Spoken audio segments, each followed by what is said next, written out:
All right, welcome back into another Dragon Ball Super card game video. And today we're going to talk through just a deck profile. It's been a while since I've just, put out a list and talk about it for a little bit. While you may have just clicked the video to take a look at the list and then click out of it, if you do stay, I appreciate that. And if you do also stay after that, please go ahead and subscribe, since there is a good chunk of you who is not. One other thing, this was based on the poll that I posted in the community tab a little while back, and I'm trying to get around to it at this point. So I'll probably continue to do that as far as to just gauge and see what you guys want. Also, one last thing, I did start up the circuit series. It is a free weekly tournament over webcam in our Discord in the description below. It's always on challenge, and it's pretty much every week. There are some dates that I can't do it, but at the end of it, you do get a set 19 box and you accrue points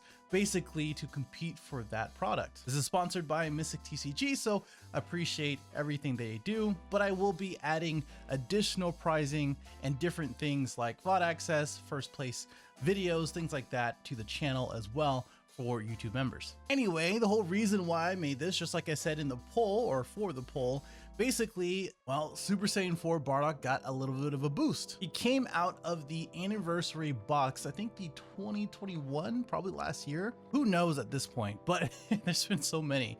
But he is very, very fun, a little hard to pick up.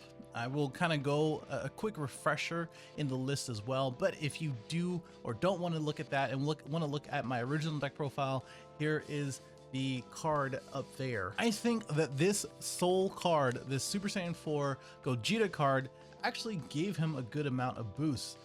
You got removal out of it, you got a card out of your opponent's hand, you have a 30k double strike beater that has deflect, and of course, because of the permanent for the leader, you have a new super combo, a pseudo super combo basically, because it is a 10-1 or 110 that is a multicolor Super Saiyan 4. If you have been putting this guy in other decks like Super Saiyan 4, Gogeta, or not Gogeta, but Goku and Vegeta technically, Dark Broly, etc., let me know in the description or in the comments below. I don't know how you hacked my YouTube, but definitely let me know in the comments below. All right, here is the list. So again, a quick refresher if you don't know already. This guy is a little weird where he negates the energy loss of all these multicolor Super Saiyan 4 boys that all kind of do something different.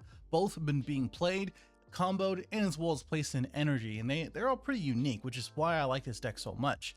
He has the permanent where he reduces the 1 cost, so these guys are 0-5s now, and like I said, this guy is a 0-10 because it says negate the energy exhaust and skill of all black multicolor battle cards with Super Saiyan 4 in their name, their actual name, in their card names in all areas, and for each card color in your battle area and energy area, this card gets plus 2000 power up to 10. So every time that you charge, you have 2 here because this is black and green, and then another one here is red, and that is 6k right then and there. The auto says looking up at the top 5, you can add 1 card with a black card with Super Saiyan 4 in its name, and add it to your hand and then shuffle, which is really good because basically you want to awaken with the alternative awaken pretty much every single time where you have 4 or more colors in your battle area and energy area. You can draw 2 and then flip it over. And then the other side is that you have different things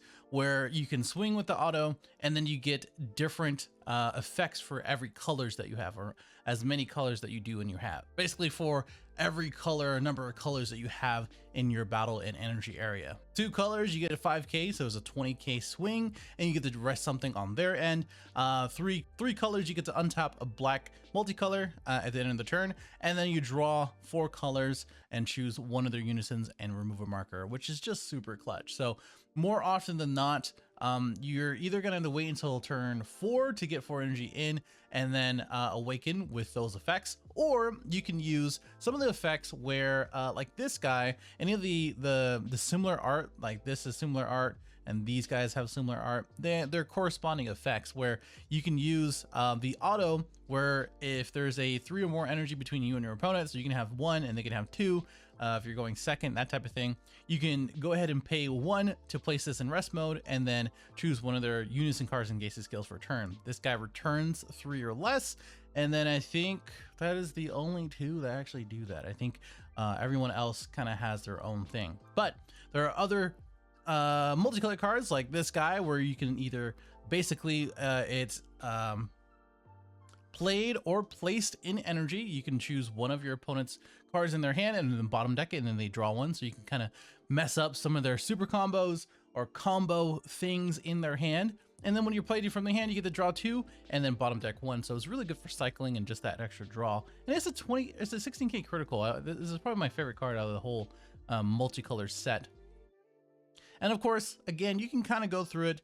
All of these cards are pretty similar in what they do. Again, these guys play in rest and do their own effects. This guy is basically a counterplay that you can play for 1 by reducing with life, taking a life, and then you can play it for 1 red.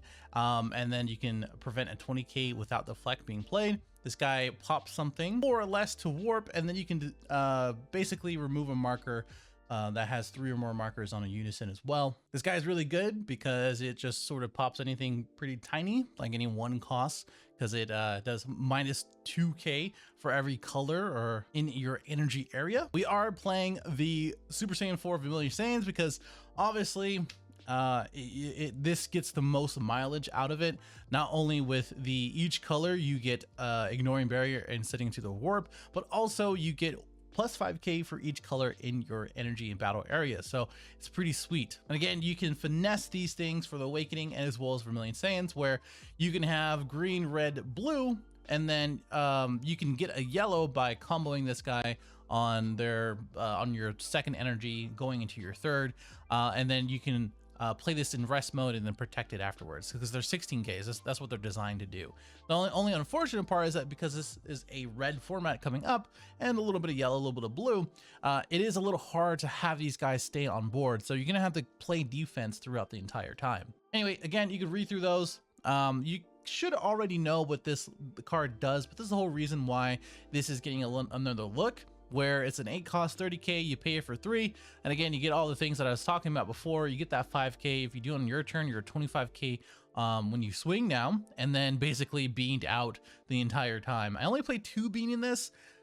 I was playing 3 and I might go back to 3, but it's just I'm up and down for bean nowadays. But it does play for some interesting things. I just hate drawing it and being forced to not charge it, because you never want to charge anything that's not a black multi until it's like super late game. I like the one of Beyond All Limits because you have a one of not this guy, but the Thwarting the Dark Empire, because basically is a 30k that's searchable between your leader, Super Saiyan 4 call, and that's all it is. But that's what we really need, where you can just grab back these 3Ks if you comboed with them or if they get popped, and then you can charge it or just try to combo with it afterwards. And again, you can just finesse your Awakening or whatever else that you want to do for that extra boost or whatever it may be.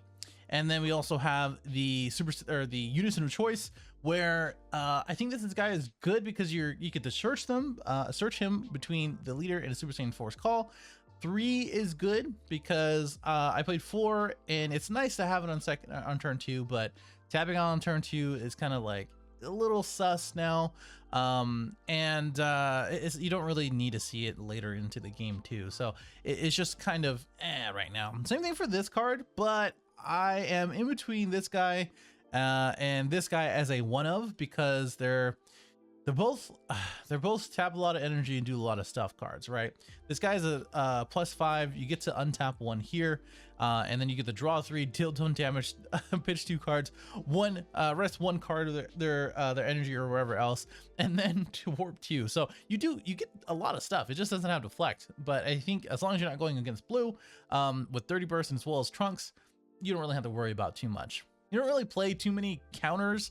The only 2 counters is the Support the Dark Empire, as well as Petrification. Petrification has been clutch pretty much in every single type of situation that I have been in, honestly, and I think this is a good add.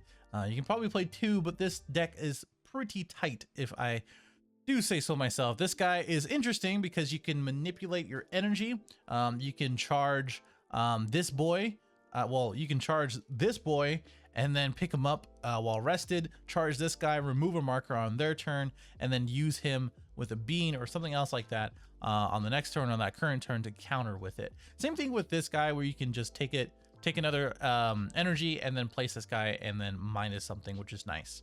That's pretty much it. This is the super combo choice because it's just nice. You can get to energy, or you can get to 4 life pretty quickly between these guys, and as well supported the Dark Empire. And there's not really too many good decks right now that are not attacking your leader, so you might as well. And then we have a Z deck. This guy is pretty cool because you get to, again, have Awakening on deck. So another reason why you play the Vegetas and the draw 2s, especially in this upcoming format. This guy is not that great. There's not very many or very good black Z card, so this is what you got.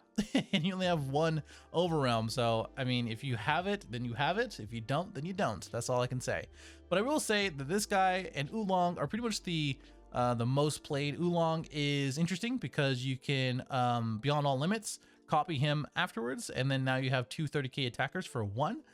You can copy this guy as well for because most people don't remove him, and if they do, then that's 1 less swing on your leader or your unison, which is nice. Or 1 less effect on unison or leader, I should say.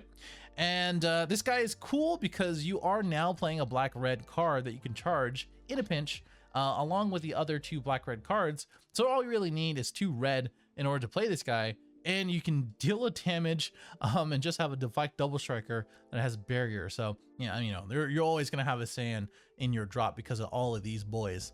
Then we also have, again, this guy is in between these 2. This is a triple attacker blocker that removes 2 barrier threats and as well as out of their hand. So I guess it's more of like a sideboard card, if anything. And then these 2 ready to strike. I love these cards, just don't have the room for it. And it sort of forces you to play the combo step boys, which you only play 3 or 3 of, and a lot of the time they just get removed anyway. So I don't love them. But this guy I like because you get to warp 2 basically if they don't remove it, which more often than not when I was playing it, they removed it every single time. It doesn't matter what deck I was playing against. It was like Red Sin, Gogeta, whatever, yellow deck, you know what I'm saying, like the new Goku reboot. It really did not matter what I was playing against. These guys just got removed. But again, a nice draw, a nice warp 2, etc, etc. You could Well, the cool thing about this deck is that you can kind of pivot to any color as well. So if you wanted to play more blue, you can side in more of these guys and then side in Dirty Burst, and now you can play against Gogeta, or the Goku and Vegeta GT. So now you have an answer for those type of things. I don't know how this plays against Gamma, I will say that, because you want a kind of big board. Like, it's kind of like this deck plays a little bit weird because you're playing battle cards throughout the time.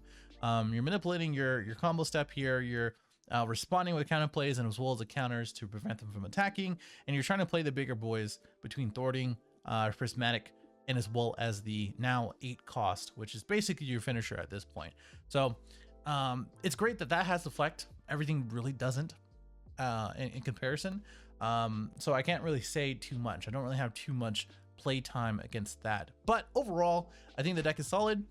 I don't think it's going to win any events. I think it is a deck that people should experiment with, especially with this new support. I think other decks, especially red decks right now, are going to overshadow it and beat it to a pulp. But it is what it is, and that is the state of the game right now, which is unfortunate. But if anything, let me know what you think in the description below. In the description, I did it again. In the comments below, sign up for the free circuit as well in the description, and I'll see you in the next one.